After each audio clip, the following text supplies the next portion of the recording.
when Kibaki was sworn in the early hours of the night, there was spontaneous violence.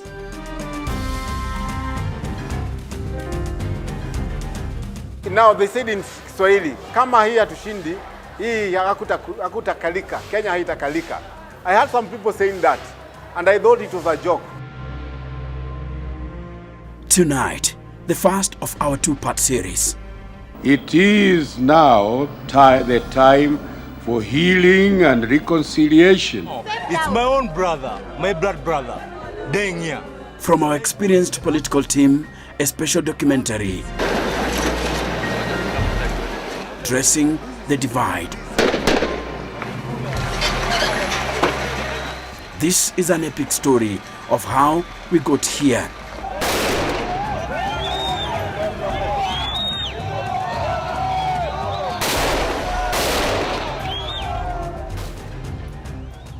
A decade of division defined by two seasoned politicians, Mwai Kibaki and Raila Odinga.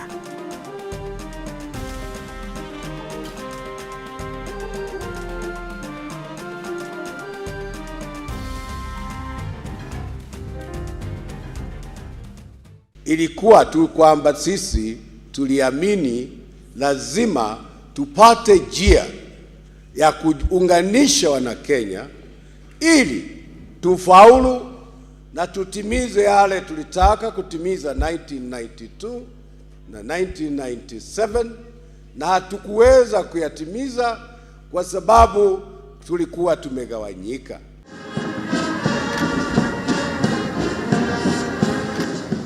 Mwai Kibaki arrived at State House with a promise of economic revival, a new constitution, and unity of purpose.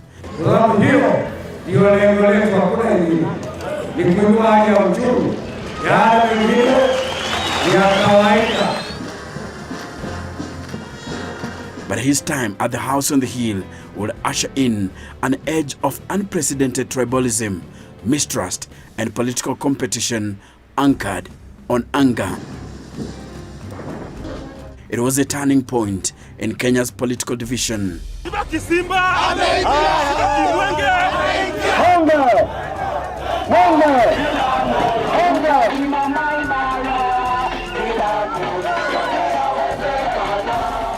Kibaki's rise to the apex of the country's leadership came at a time Kenya was crying for change.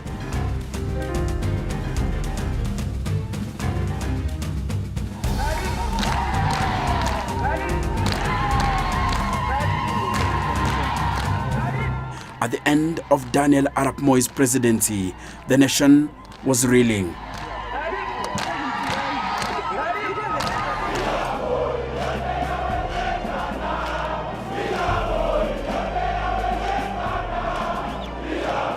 Mimi Mwai Kibaki naapa kwamba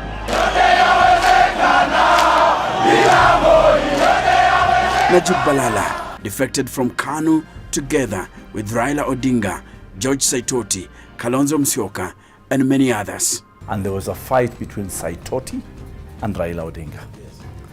And it was so bad until Raila Odinga gave up and said, it's not about being a prime minister, it's about getting Moi out. And because that was the rallying call, everybody submitted to Raila Odinga being the nominee of LDP to be the prime minister. In 2002, as Kibaki ran for presidency, he delivered a simple message: hope and change. Wale watakaotusaidia ni wale wataona kwamba sisi wenyewe katika bidii yetu tunasimamia mali ya nchi.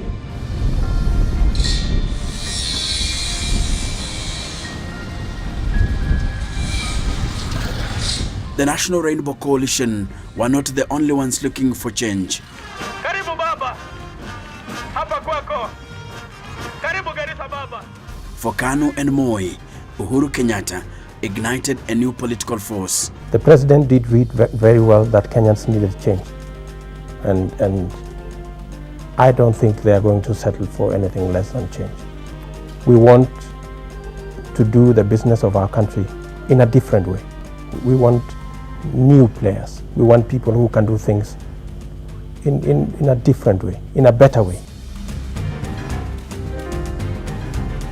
For Daniel Arap Moi, Uhuru represented a shift. But in some quarters, he was made into a joke, the Moi Project.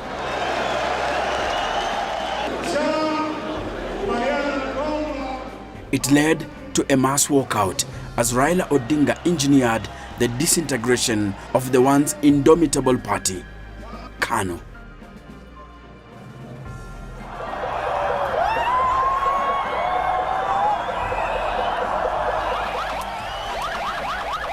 Mimi Mwai Kibaki naapa kwamba nitatenda kazi zangu za urais wa Jamhuri ya Kenya. Mwai Kibaki had promised change and more so, unity. Much of the country seemed to believe he could deliver it. We are all carrying scars of bad leadership that Moi has inflicted on Kenyans. Sasa Moi aanze kuorodhesha ni dhambi gani amefanya ambazo anataka tupatie msamaha. One would have preferred to overlook some of the all too obvious human errors and forge ahead. But it would be unfair to Kenyans not to raise questions. When he's leaving, you have some moments of anxiety, personal anxiety. What will it be? In fact, that very evening in the capital city, members of KANU gathered. It was who is who in the now former ruling party. What kind of regime is coming in? Is this going to be a situation where there's victimization? Or is this going to be a situation where the rule of law will be followed? They wondered out loud whether they were in the prominent minority. So clearly, there were these kind of anxieties, even for him. There were anxieties, I'm sure, that how is he going to be treated by the new regime? Are they going to settle scores?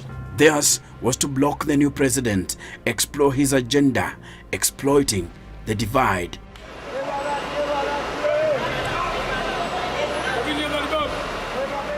The economy that Mwai Kibaki inherited would be the defining challenge of his presidency, even though a push for a new constitution reshaped Kenyan politics for the next decade.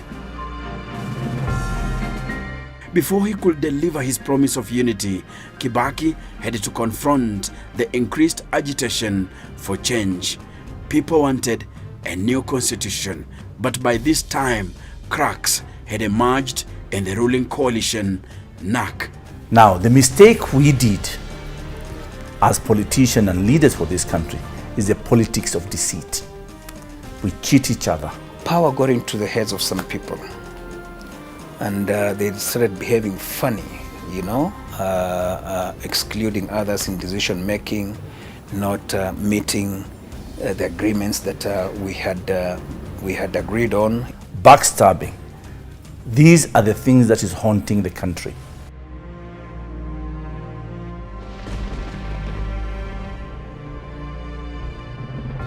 And you remember, it's the time now we were bringing in Kibaki as very young tax, Moses Kuria, we had Kamau Mbugua. We had a team. We used to call ourselves Young Democrats because of DP. Beatrice Elachi, who was then an activist with Kibaki's Democratic Party side of the NAC coalition, agrees with Balala. She says the death of Vice President Michael Kijana Wamalwa barely 8 months after the NAC government was formed deepened the cracks. It was the first blow Kibaki's unity caravan received. was sort of the one who would now manage to bring in and understand what the team of Raila would want, and he would moderate a go-between. But now when he became again sick, then you find again things just went not the right way for Kibaki, because the person who understood both sides' politics was now not there to be the go-between, to be the peacemaker of both sides. And that is why that Kibaki government now came, and that by the time we were hitting to 2004 and 5, things were not the same again. Anger and distrust towards the government will grow. Kibaki's closest political advisors had sown the seeds of destruction, while the president was ailing in the first few months, and it is widely believed during his first year in power. You wonder why the citizens have just turned around. It's because of the few very powerful men who are within the circle of the president. When they now turn around and take advantage of their offices and use it to either get what they want, but at the same time, anyone who is sort of against something they are doing becomes an enemy. 5 days after being sworn in, Kibaki announced his first cabinet. It represented a major betrayal of his coalition partners. The new government acquired new power bearers, a team drawn entirely from Mount Kenya region.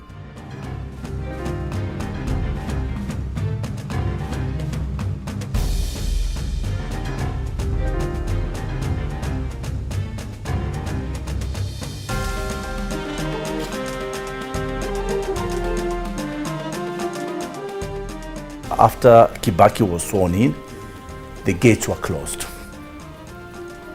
And the gates were closed by one person called Matere Kereri, the controller of State House. These are the new operators. At least one provision had been changed. It was the provision of sharing government positions, sharing the management of state, whereby the president was Mwai Kibaki. Then below there was share equally this position, ministerial positions, permanent secretary, all that stuff. Now, it was then changed to say it may not necessarily be that way. That is now what brought the governments back. The NARC coalition headed by Mwai Kibaki promised a new constitution, commissions to address large-scale corruption and arbitrary land grabbing by the elite, as well as measures to tackle landlessness, unemployment, and police reform. I am fully aware of the job that is ahead of us. But I am encouraged by one thing. When I've looked around and talked to people with whom we have finally agreed on how to proceed, I am convinced that we have a team which is going to be very, very strong, very powerful. But one by one, those promises were abandoned by the Kibaki regime as the NARC coalition fell apart, while impunity and corruption became further entrenched. Men so close to the president had inherited a monstrous security procurement scandal known as the Anglo leasing saga, a scandal that had been marinated for 6 years under the Moi regime. Anglo leasing spoiled the mood of Kenyans, who now favored the Odinga faction in the NARC coalition, and foreign governments such as the UK, which was most vocal, and the US, which would have cut links but was more worried about its security interests.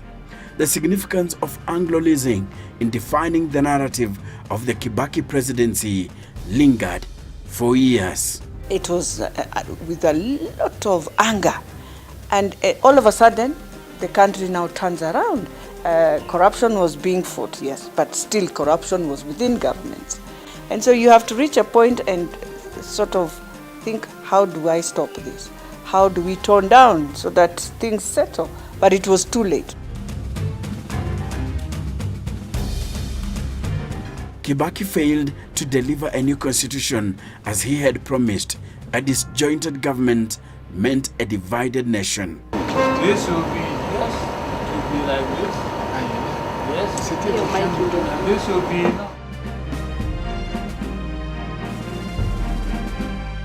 And when the 2005 constitution referendum was called for, the Raila Odinga faction joined the opposition KANU to hit back at Kibaki and his team. Sasa matashika adabu, sio? Na sisi tuko tayari kama wanachunga kwenda nao mpaka kule katika debe. We were chungwa. Those are the guys who were banana.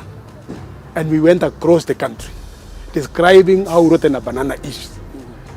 And that it is better an orange because it is properly secured inside the peels.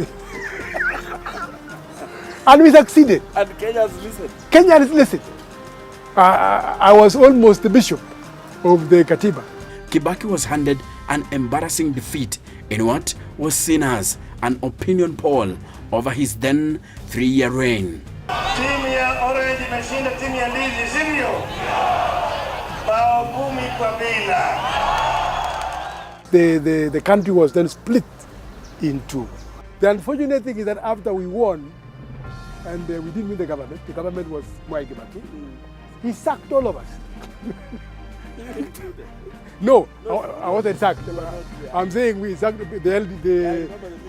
minister, the Raila Odinga, Balala, everybody was sacked and replaced by Mwai Kibaki. Following the results of the referendum, it has become necessary for me, as the President of the Republic, to reorganize my government to make it more cohesive. He realized even if you retain them, you'll still face more challenges within. Removing them gave them an opportunity to focus on now Orange Democratic, that's where it was born, and they were able now to move as an opposition. That was an indication of where Kenya was going. Adan Duale was a member of the movement that soon transformed into a political outfit, the Orange Democratic Movement, ODM, under the leadership of Raila Odinga. And the momentum of the referendum continued beyond the referendum. That's why in 2007, ODM was formed, and ODM won the election. That was a time he assembled critical leadership across Kenya. He had serious leaders from Western, he had serious leaders from Nyanza, Rift Valley, the whole of the pastoralist, coast, name it, Nairobi. He had the best chance then. All of us were in ODM, I was in ODM. He had nearly the whole country.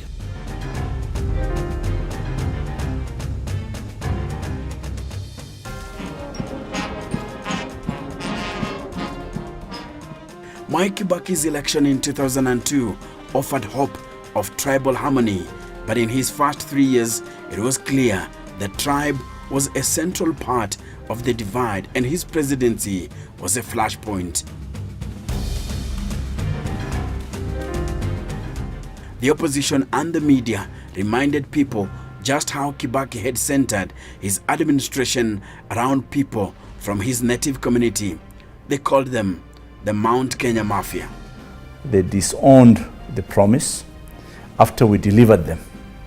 It's like you put a ladder for a monkey to go and climb and get the bananas. The minute he gets the bananas, he throws the ladder down. So that was actually the downfall of the NAC government. That is where now the crisis started. So Raila had to swallow it because he had no choice. We tolerated it. It was infighting within government. The opposition of KANU was not felt because there was opposition within. Kibaki faced an emerging reality. His chances of being re-elected were becoming feeble each day. There is no way he was going to have an overwhelming support as he did in 2002.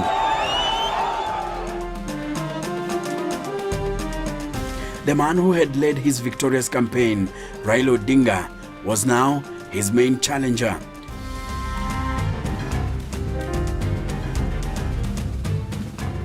With more than half the political blocs that constituted NAC gone, Kibaki was reduced to a limping minority president. Opinion polls placed the then Langata MP as the front runner.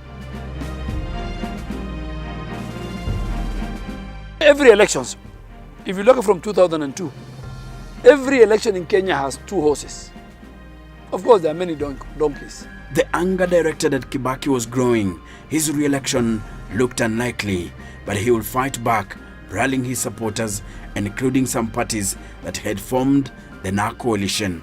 But to make up for numbers in parliament and to hold on to his seat until elections are held, the Othaya MP reached out to the party he defeated in 2002 and a party he once served as vice chairman, KANU. Personal friends like Simon Nyachai came in handy. The Ford People leader accepted a cabinet slot. For much of 2007, Kibaki cut a lonely image of a candidate on his own, headed for a downfall.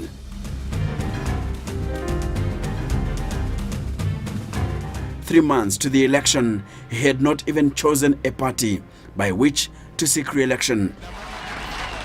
Then came a surprise launch of a party which only a few of his men knew the name, Party of National Unity, PNU. In a sharp contrast, his competitor Raila Odinga appeared to be running away with the campaign mojo, and Kibaki knew where his salvation would come from, KANU.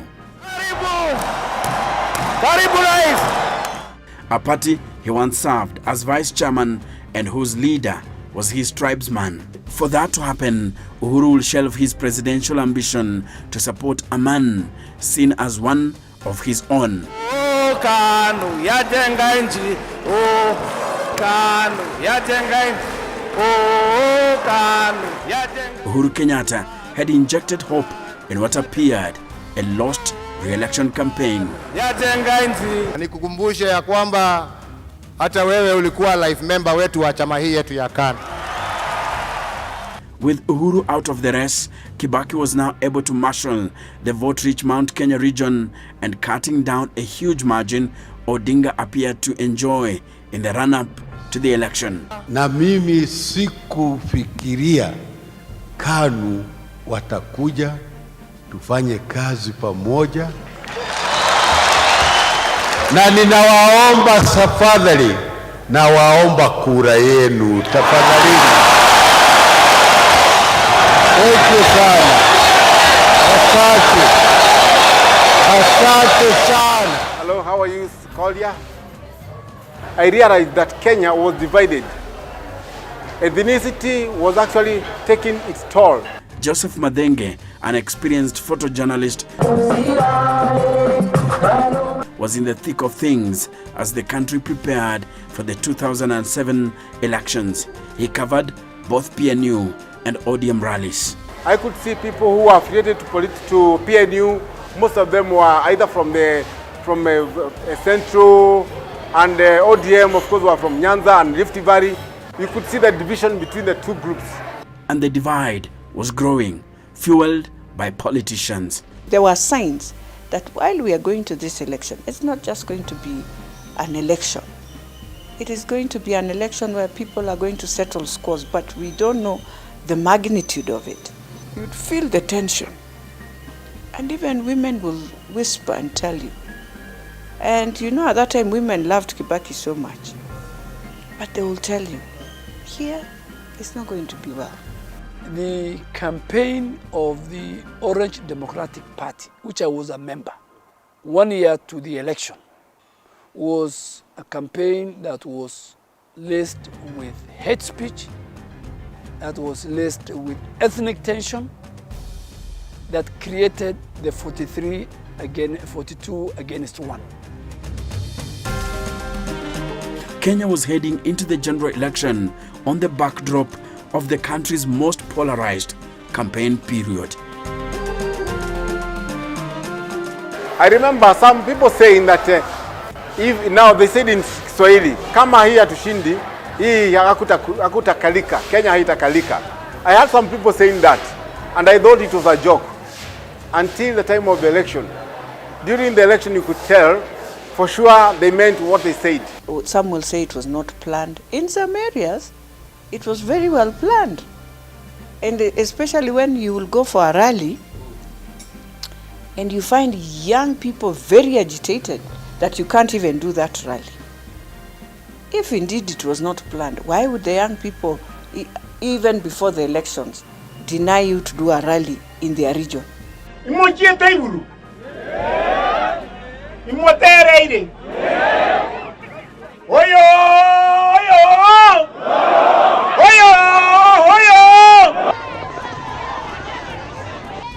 Yes, once upon a time, Mwai and Magara landed in Kisii. But to their utter dismay, they were not as welcome as last week. Omogambi remembers. Mimi niliangalia nikasema hii mambo nilikuwa ninafanya wakati nilikuwa kijana. Kuchemuka. Oyo!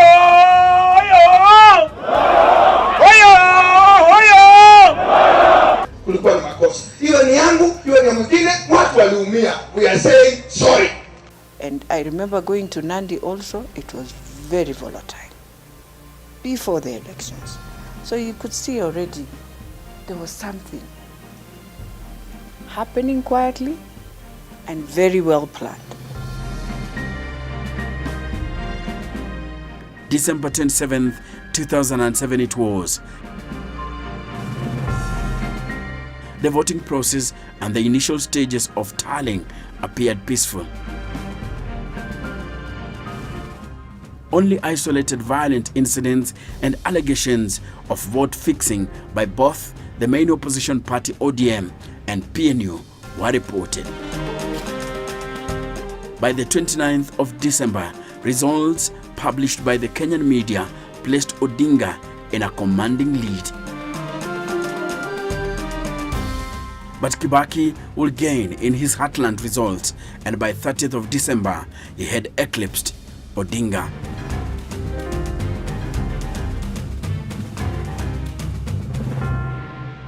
It was quite clear that there was interference by the state. And they went away with it. So we can't announce nothing. Odinga, Raila, Mr. Chairman, Jim talk. And therefore the figures that were announced here were just numbers. Mr. Chairman, Jim talk.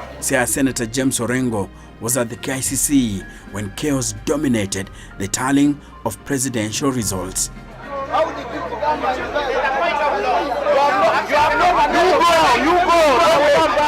You and I know what has happened in the last election. Most of the voting went on quite well in a lot of the polling stations across the nation. But when it came to the transmission of the results, that's where the problems, started. And some of them were done at the local level between polling stations and, constituency centers or other regional centers, or as they were being transmitted to Kenyatta International Conference Center. When Kivitu gave his results, those results did not tally with the ones in the media. Raila connected me at Pentagon House, ananiambia twende huko, our people are fighting alone at KICC. Let us go and pack them up.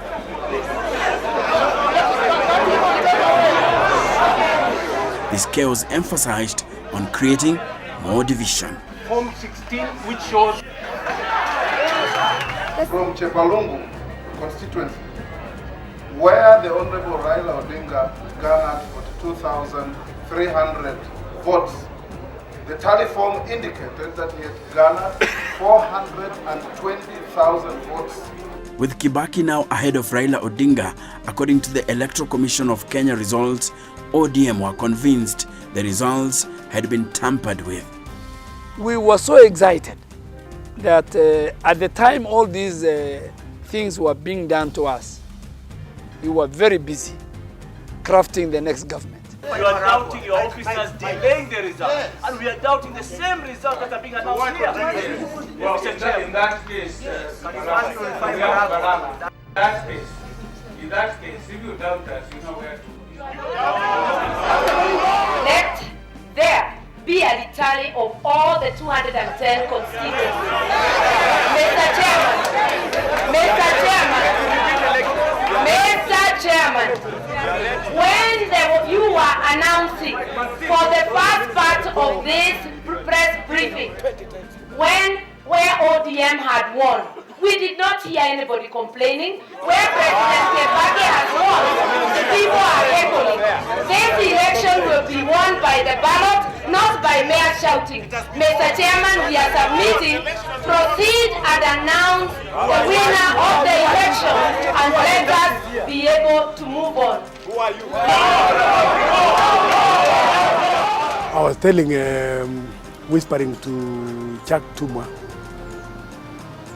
you are a fine man. Give us fine results. Even if the fine results are us losing, so long as they are fine. I told him. Then all of a sudden, 2 columns of GSU started coming from my right and then doing a funnel. And then the electoral body officials, members, commissioners, were beckoned to stand up. And then they were told to walk. Then they walked through the 2 lines. One line on this side, another line on this side. They walked through. And they were escorted as such up to the upper room. After that was done, we were told to vacate KICC. And they were ready to beat us up. So we vacated. We have had so many conspiracies and plans of how to finish our leaders. So in our understanding, we were more concerned and worried about our presidential candidate. That's the time, yes, you walked in and switched off the lights, and everybody was thrown out of the hall. That was the announcement that made me believe that things were now getting out of hand. We didn't take long at Pentagon House watching those screens we had fixed up there. The announcement came. Kivuitu announcing the winner is Mwai Kibaki. The entire Pentagon House was into mourning. They simply broke down. Some of them even collapsed.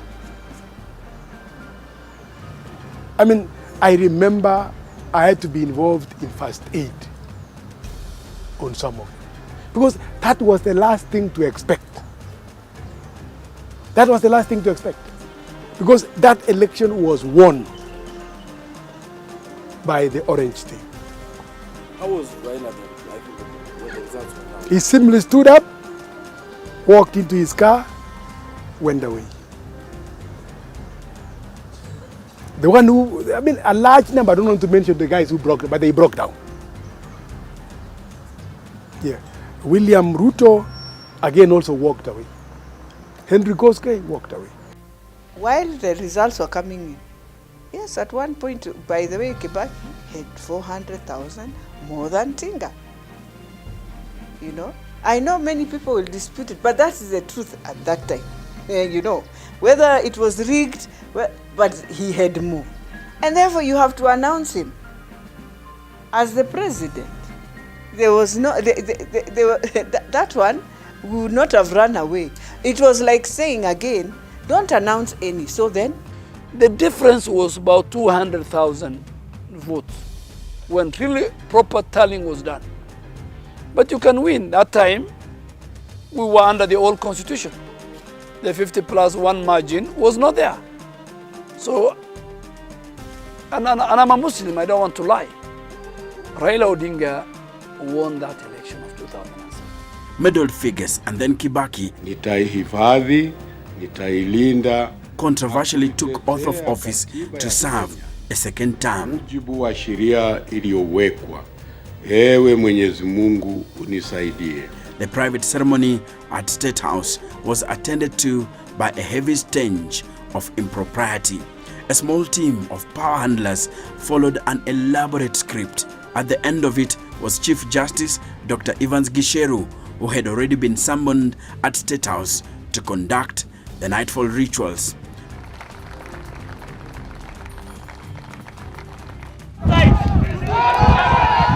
It was a moment that literally set parts of the country on fire.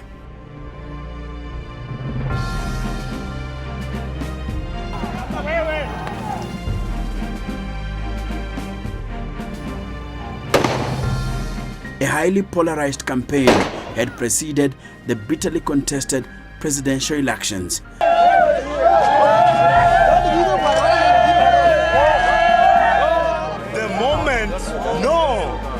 The moment they'll kill our brothers and sisters, like right now, it's my own brother, my blood brother, dying here with a live bullet, and I have that bullet.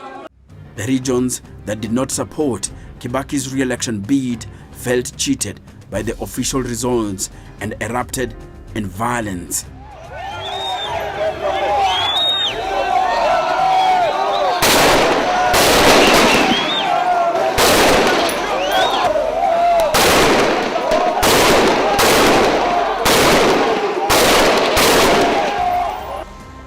PNU, through the action of IEBC and government then and the security agents, played a role in creating an environment for post-election violence.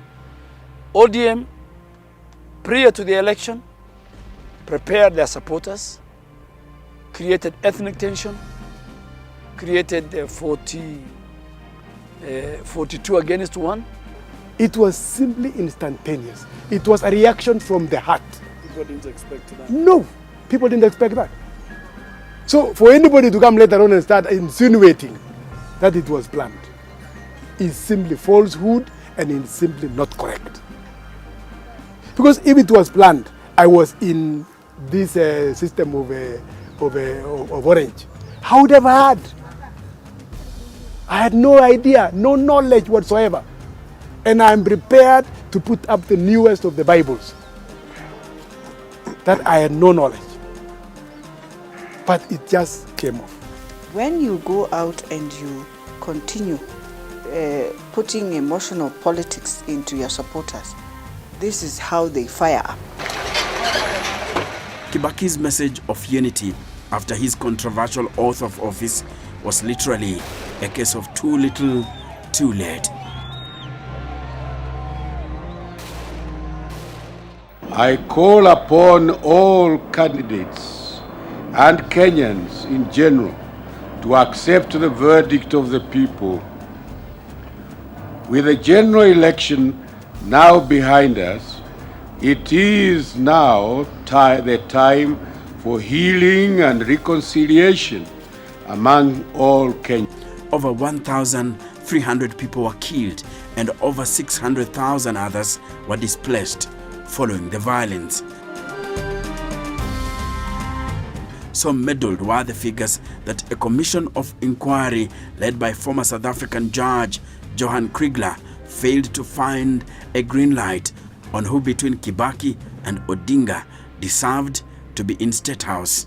You, sir, both of you gentlemen, were wise to come to the conclusion to appoint IREC instead of trying to do a recount. That would be impossible. To put it bluntly, nobody will ever be able to say who won or who lost this election. It was simply too bad before any results got to the KICC. And after protracted boardroom talks, Kenya ended up having a negotiated government, and so they called it the Grand Coalition Government. Mwai Kibaki and his rival and former ally Raila Odinga ended up sharing government. Kibaki remained president while Odinga took up the newly created Prime Minister's position.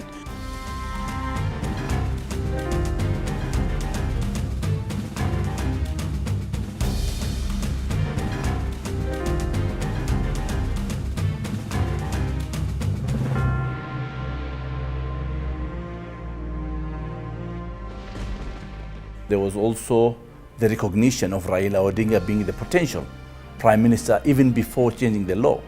Remember when riders were sent to Pentagon House and the riders were given to Raila Odinga and they escorted Raila Odinga to Harambee House. Unfortunately, fortunately, I was in that car. I was with Raila Odinga in the car. And we came out to Harambee House. Unfortunately, we didn't have a formal appointment with President Kibaki. When we reached there, Kibaki refused to see us.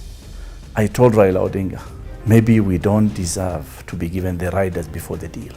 But Raila Odinga felt he was entitled to those riders. I started becoming disappointed because it was not about riders that we fight to be in leadership. It was about the people of Kenya. From that time, we knew we had a raw deal. If he was focused on power, then there would have been no deal, because the position that we took at the beginning was that we had won the elections and Raila should be declared the President of the Republic of Kenya. And the worst scenario for us was a repeat election.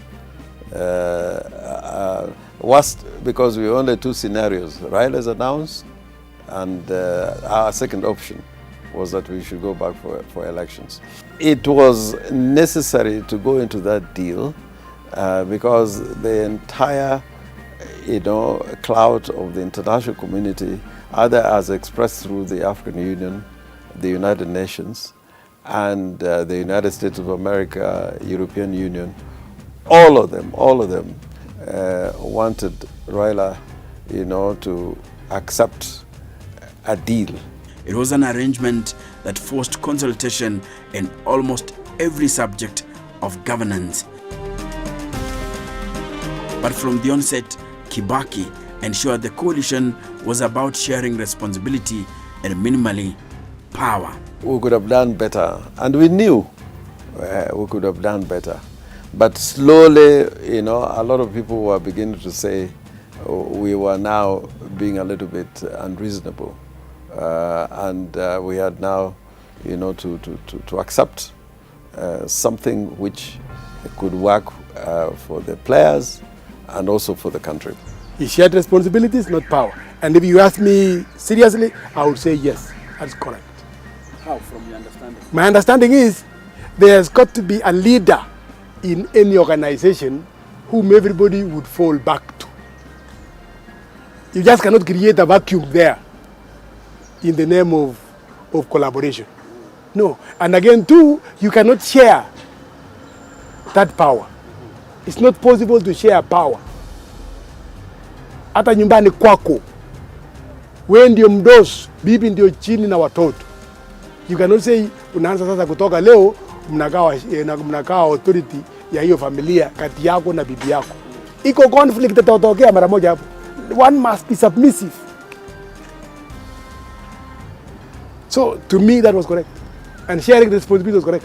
And let me confirm here, the so-called Nusumkati, it worked. Key ministries such as internal security, defense, finance, and foreign affairs were firmly retained on Kibaki's page. Odinga ended up with what was seen as service ministries.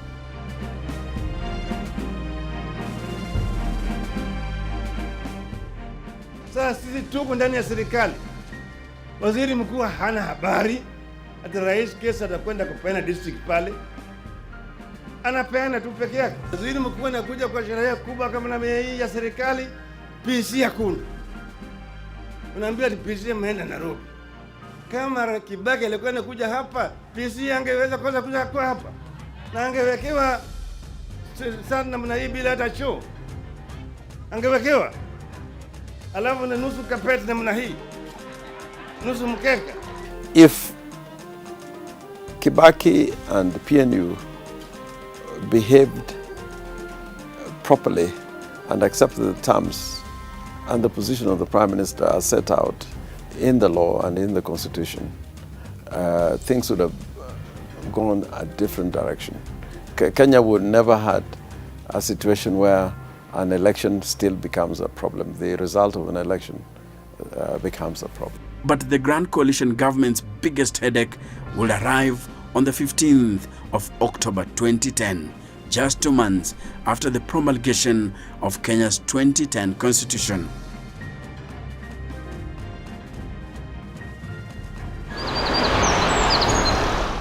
The International Criminal Court indicted 6 Kenyans over crimes against humanity charges committed during the 2007 and 2008 post-election violence. Mr. Kenyatta, would you kindly stand up and introduce yourself?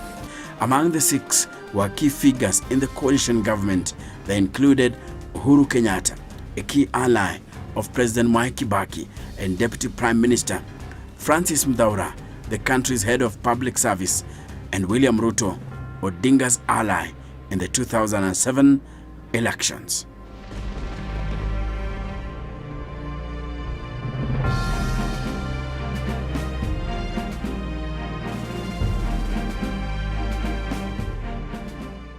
This is the Kenyan Historian.